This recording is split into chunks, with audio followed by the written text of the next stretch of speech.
नमस्कार दोस्तों, आप स्टेट कमीशन के ऑर्डर से एग्रीव्ड हो या फिर स्टेट कमीशन द्वारा फर्स्ट अपील में दिए गए ऑर्डर से आप सेटिस्फाइड नहीं हो, तो आपके पास क्या ऑप्शंस हैं।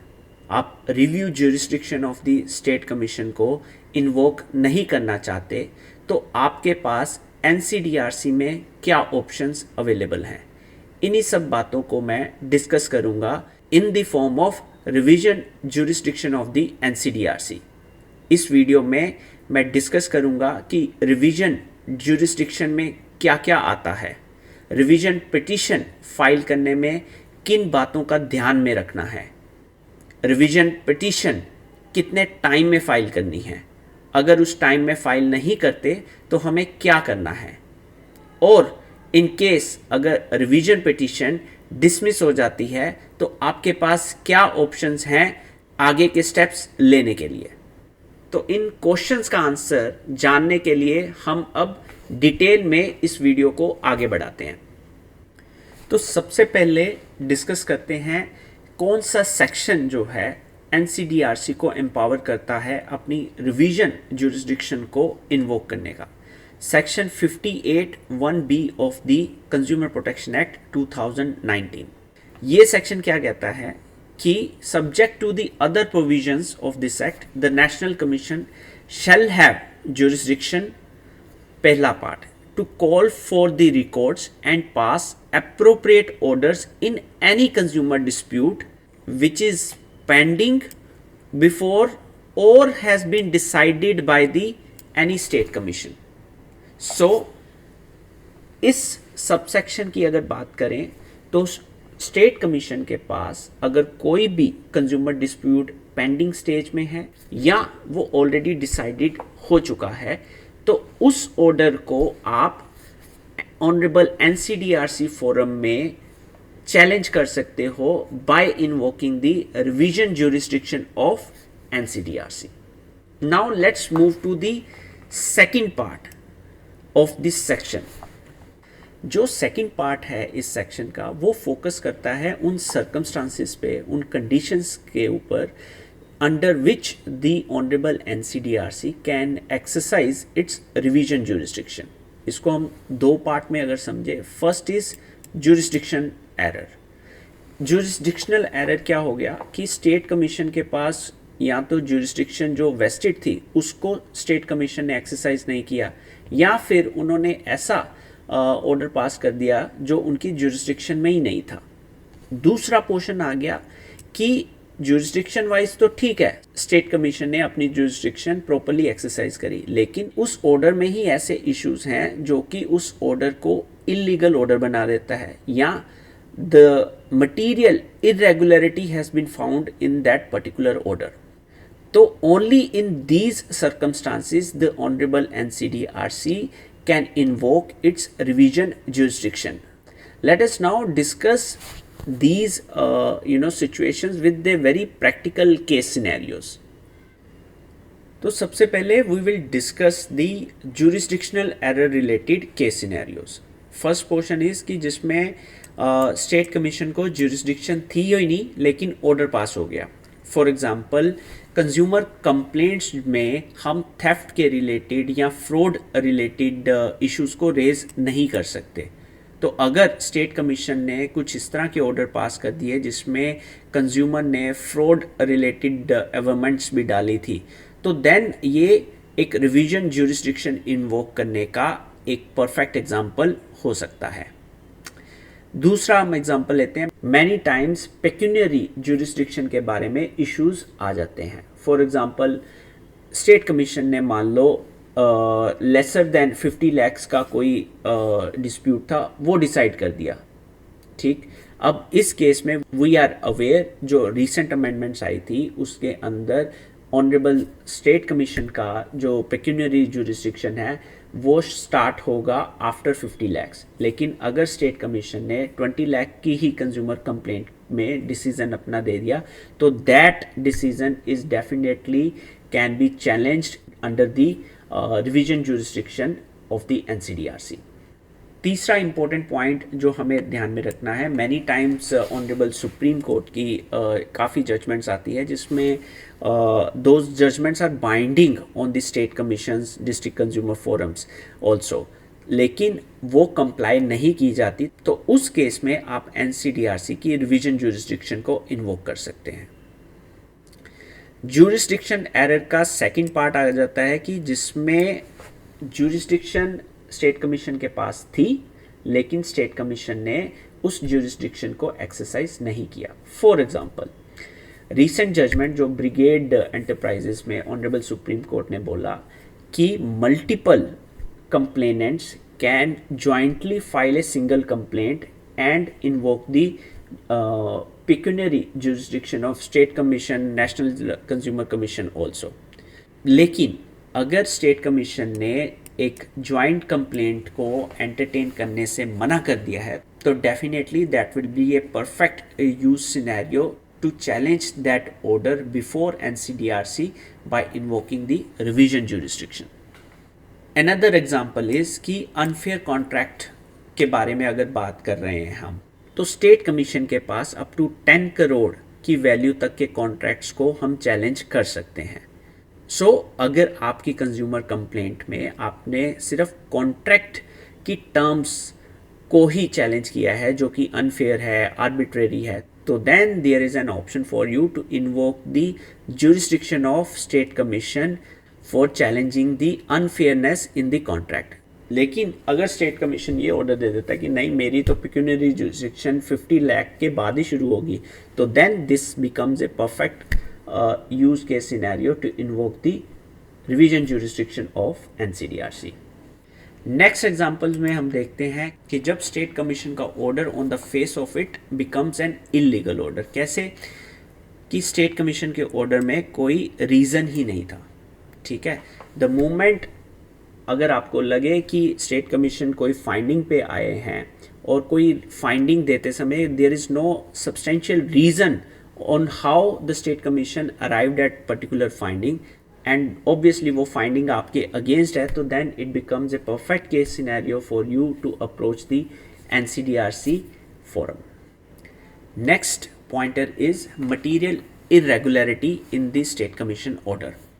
For example, state commission ने एक order pass कर दिया third party के against, and if you are that particular third party जिसने कंज्यूमर कंप्लेंट में या फर्स्ट अपील में you were not at all heard, then it becomes a perfect case for you to approach the NCDRC forum and invoke the revision jurisdiction.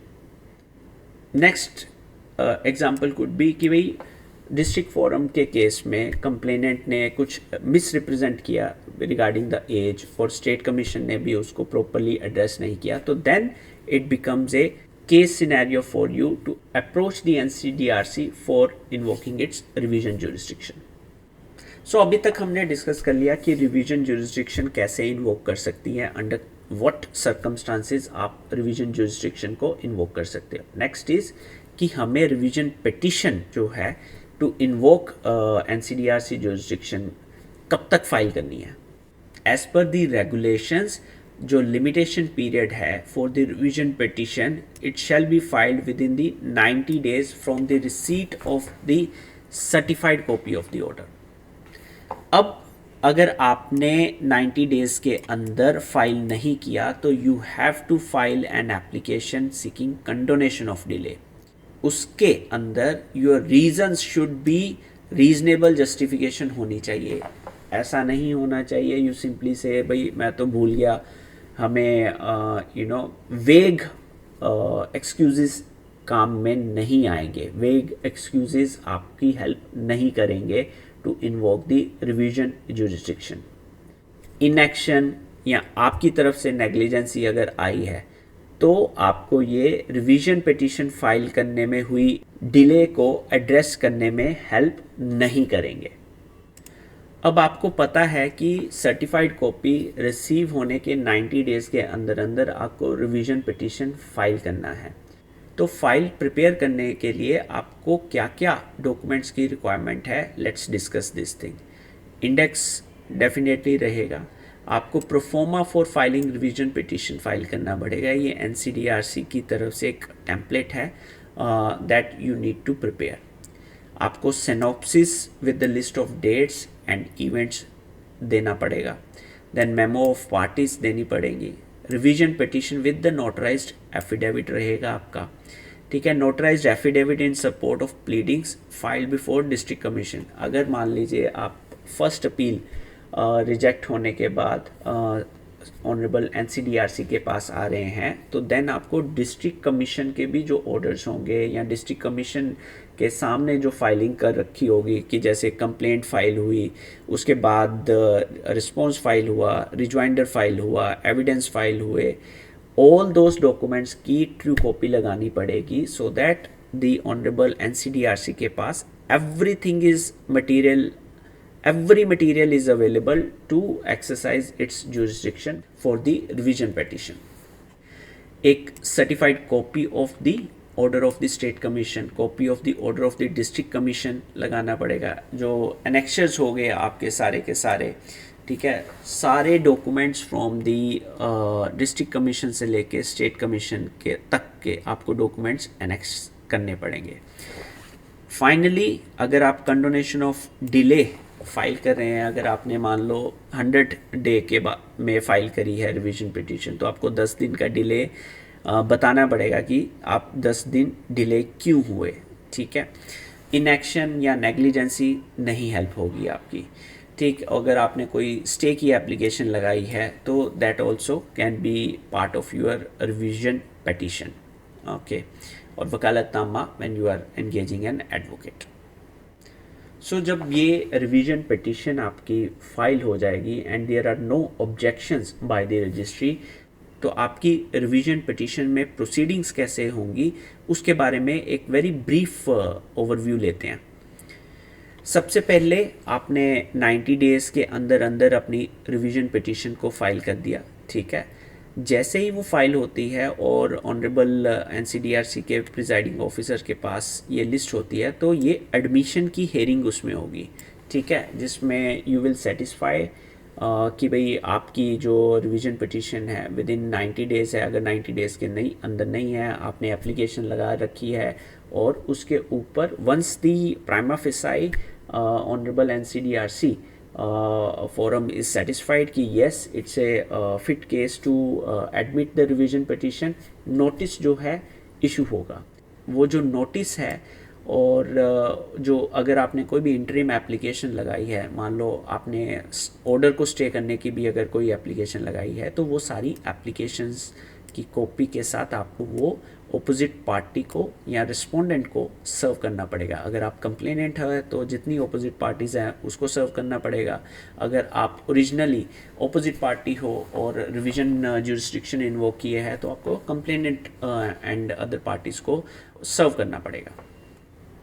After duly served and interim applications के ऊपर अगर कोई hearing चाहिए आपको, ठीक है, stay order के बीच में अगर एप्लीकेशंस हैं दैट कैन बी आर्ग्यूड। लेकिन अगर कोई स्टे एप्लीकेशन है ही नहीं है या कोई इंटरिम एप्लीकेशन नहीं है, आफ्टर नोटिस जो रिस्पोंडेंट है उसको रिप्लाई फाइल करने का टाइम दिया जाएगा। नॉर्मली 30 डेज टाइम मिलते हैं। अगर नहीं या फिर अगर let's say if you want to have more time, you can always request the honourable NCDRC depending upon the facts and circumstances of the case, additional time may be given to file the reply. उसके बाद अगर उन्होंने कोई rejoinder file करना है तो petitioner जो है रिजॉइंडर फाइल कर सकता है, ठीक। सो टिपिकली आपकी रिवीजन पिटीशन में यही प्लीडिंग्स रहेंगी। उसके बाद ऑनरेबल NCDRC बोलेंगे कि okay now the matter is right for the final hearing, everyone should file a brief synopsis, और जो भी जजमेंट्स के ऊपर रिलाई करना चाह रहे हैं वो सारी जजमेंट्स की कॉपी भी आप हमें एडवांस में फाइल कर दीजिए so that we can easily go through the material and whatever जो ऑनरेबल NCDRC फोरम के जो questions होंगे during the time of arguments, they can shoot those questions and the attorneys or the advocates can assist the forum in adjudicating this revision petition. और जो final hearing है वो एक hearing में हो, एक डेट पे हो, 2-3 डेट्स में हो टिपिकली, ठीक है, but the process would be at relatively very fast, और आप नॉर्मली ये मान के चलो कि 7 या 10 total hearings from the filing of the revision petition till the final hearing date, साल 1.5 साल के अंदर अंदर रिवीजन पिटिशन का एक फाइनल एडजुडिकेशन या फाइनल डिसीजन रिवीजन पिटिशन पे आ जाएगा।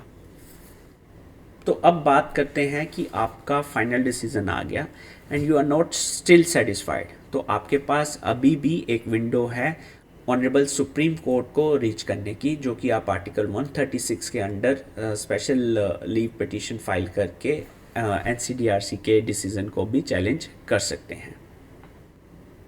I hope this video would have helped you to understand revision jurisdiction क्या है, उसकी timelines क्या है revision petition फाइल करने की, और proceedings में किस तरह के stages रहते हैं, एंड अगर रिवीजन पिटिशन भी डिसमिस हो जाती है तो आप ऑनरेबल सुप्रीम कोर्ट को भी अप्रोच कर सकते हैं। You can like this video and share this video with your friends or other persons who are already in the consumer dispute, and if you think that this video can be helpful for them, you can definitely share this video with them. And you can also subscribe to this channel. We have made various resources जो कि आपको हमारी description में मिल जाएगा उनके links, और हमारी एक प्लेलिस्ट भी है कंज्यूमर प्रोटेक्शन एक्ट के रिलेटेड, जिसमें हमने डिफरेंट सिनेरियोस के बारे में डिस्कस किया है उन वीडियोस को। And feel free to subscribe to this channel, and thank you very much for going through this video. जय हिंद।